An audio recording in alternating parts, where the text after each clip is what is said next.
MLA మాత్రమే Yelahanka palace లో సేద తీరుతున్నటువంటి జగన్మోహన్ రెడ్డి ఈ నవంబర్ 14 లోపల ఖచ్చితంగా కోర్టుకు అటెండ్ అవ్వాలని సిబిఐ చెప్పింది. ఇక ముందు ఏం జరగబోతోంది? కృష్ణకాంత్ గారు. పవన్ గారు, ముందుగా మీకు ప్యానల్ ఉన్న ప్యానలిస్టులందరికీ నమస్కారం అండి. అండ్ ఏబిఎన్ ప్రేక్షకుల ఇవాళ రోజు మనం చూసుకుంటే సిబిఐ కోర్టు వాళ్ళ యొక్క ఉధృతను పెంచింది, అది క్లియర్ గా తెలుస్తుంది. ముఖ్యంగా నేను ఇక్కడ ఒక విషయం చెప్దాం అనుకుంటున్నాను పవన్ గారు. ఒక నాయకుడి లక్షణం కేవలం సింహాసనం మీద కూర్చోవడమే కాదు, అట్ ద సేమ్ టైం అతని మీద ఎలిగేషన్స్ వచ్చినప్పుడు ధర్మాసనం ముందు కూడా నిలబడే ధైర్యం ఆ నాయకుడికి ఉండాలి, first and foremost thing. So ఇవాళ రోజు మనము జగన్మోహన్ రెడ్డి గారిని చూసుకుంటే ఆ ధైర్యం కొరవడింది. ప్రతిసారి ఇన్ని రోజులు డిశ్చార్జ్ పిటిషన్లు వేసుకుంటూ, లేకపోతే బెయిల్ గడువుని రెన్యువల్ చేసుకుంటూ ఇన్ని రోజులు తప్పించుకొని తిరిగారు. బట్ ఇప్పుడు ఇంకా కేసెస్ అనేది సీరియస్ స్టేజ్కి వచ్చాయి. డిశ్చార్జ్ పిటిషన్స్ కూడా ఇంకా అవి ఇన్ఫ్రాక్చర్స్ కింద అయ్యే ఛాన్సెస్ అయినాయి. ఇంకా అసలైన ట్రైల్ స్టార్ట్ అవబోతుంది. బికాస్ డిశ్చార్జ్ పిటిషన్స్ ఏదైతే వేసారో అవన్నీ ఇన్ఫ్రాక్చర్స్ ఈయన ప్రైమ్ అక్యూజ్డ్ అయినా ఖచ్చితంగా ఇక్కడ ప్రైమ్ ఆఫీస్ ఎస్టాబ్లిష్ అయింది, ఖచ్చితంగా ఇక్కడ ట్రైల్ జరగాల్సిందే అని చెప్పి ఇవాళ రోజు సిబిఐ కోర్టు కూడా ఒక నిర్ధారణకు వచ్చాయి. That means the cases have become very strict and serious. And అసలైన కథ, సినిమా డైలాగ్ గా చెప్పాలంటే అసలైన కథ ఇప్పుడు మొదలవబోతుంది. సో అది ఇవాళ రోజు జరగబోతుంది. ఇవాళ రోజు మనం చూసుకుంటే సిబిఐ ఈయన లండన్ టూర్ వెళ్ళి, ఈ యొక్క జననేత హృదయ నేత లండన్ టూర్ కి వెళ్ళి, హలో పవన్ గారు వినపడుతుందండి? వినపడుతుంది సార్, కంటిన్యూ వినపడుతుంది. జననేత లండన్ టూర్ కి వెళ్ళి నెంబర్ కూడా కరెక్ట్, లండన్ లో ఆయన నెంబర్ కూడా కరెక్ట్ గా ఇవ్వలేదంట. అంటే ఎవరిదో నెంబర్ ఇచ్చారంట. మనం ఇదివరకు కూడా చూసాం ఎలక్షన్స్ ముందు ఇంటర్వ్యూ అప్పుడు ఒక ఛానల్లో, నా దగ్గర ఫోనే ఉండదు, అది ఉండదు, ఇది ఉండదు అని చెప్పి. ఫోనే లేకుండా ఏం లేకుండా first of all first of all మనం బెయిల్ పిటిషన్స్ వేసినప్పుడే 3 టెస్ట్ బెయిల్ పాలసీ అంటాం మేము జనరల్లీ. అదేంటంటే, ఒకటి నువ్వు ఫ్లైట్ రిస్క్ ఉండకూడదు, ఇంకోటి ఎవిడెన్స్ ని ట్యాంపర్ చేయకూడదు, అండ్ మూడోది నువ్వు సహకరించాలి, అండ్ ఎప్పటికప్పుడు ఇవన్నీ చేయాలి, ఈ కోర్టు కేసెస్ ఎప్పుడు పిలిచినా రావాలి. సో దీని 3 పాలసీ అంటాం ఒక బెయిల్ రావాలంటే మీకు. కానీ ఇవాళ రోజు జగన్మోహన్ రెడ్డి గారు అవన్నీ ఫెయిల్ అయ్యేస్తున్నారు.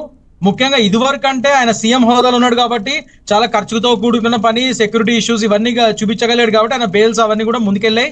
అండ్ ఆయన హాజరు కావడం కూడా దానిలో కొద్దిగా వెసులుబాటు ఇచ్చారు కోర్టు వారు. కానీ ఇప్పుడు ఈయన అపోజిషన్, ఒక విధంగా అపోజిషన్ స్టేటస్. సార్ వినపడుతోంది కృష్ణకాంత్ గారు?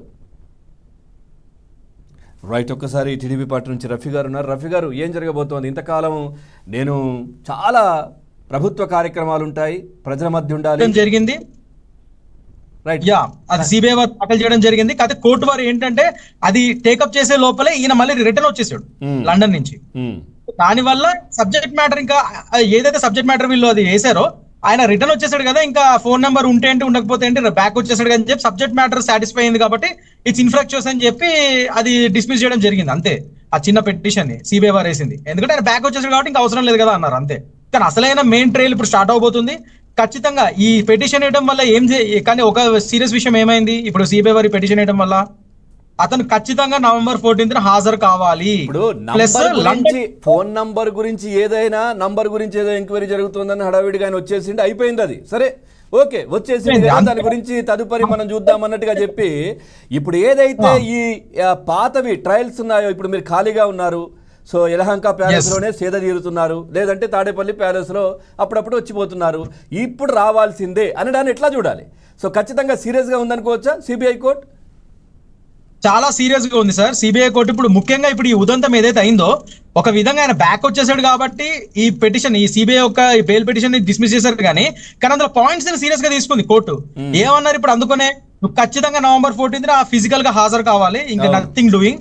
అండ్ మోస్ట్ ఇంపార్టెంట్లీ, మీరు ఏదైతే ఈ టూర్ వెళ్ళారో లండన్ టూర్, అది మొత్తం అసలు ఏమేం చేశారో లండన్ టూర్ లో ఒక మెమో రూపంలో మొత్తం అంతా పొందుపరిచి కోర్టుకి సబ్మిట్ చేయాలని కూడా చెప్పారు ఇప్పుడు. రైట్, సో తెలుస్తుంది కోర్టు ఎంత సీరియస్ గా అవుతుంది. ప్రతిదీ ఇంకా ఆయన ప్రతి నడవడిక, ప్రతి ఇది ఇంకా నుంచి కోర్టు గమనిస్తుంది.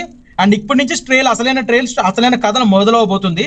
సో డెఫినెట్ గా అల్టిమేట్లీ న్యాయం గెలుస్తుంది అని చెప్పి మేము అందరం ప్రగాఢంగా ఇప్పుడు ఒక నమ్మకం కూడా ఇంకా మాకు ఇంకా వెళ్ళబుచ్చుతున్నాను నేను దీని ద్వారా 100%. రైట్, రఫీ గారు ఇందాక అడిగినట్టుగానే ఇంతకాలం సో యలహంక ప్యాలెస్ లేదంటే తాడేపల్లి ప్యాలెస్ అప్పుడప్పుడు, లేదు అధికారంలో ఉన్నప్పుడు 5 ఏళ్ళు నేను చాలా బిజీగా ఉంటాను, నేను రాలేను అని చెప్పేసి కోర్టుకు అటెండ్ అవ్వనటువంటి జగన్మోహన్ రెడ్డి ఇప్పుడు ఖచ్చితంగా అటెండ్ అవ్వాల్సినటువంటి సమయం వచ్చింది. సో ఏం జరగబోతోంది ముందు ఎట్లా ఉంటుంది?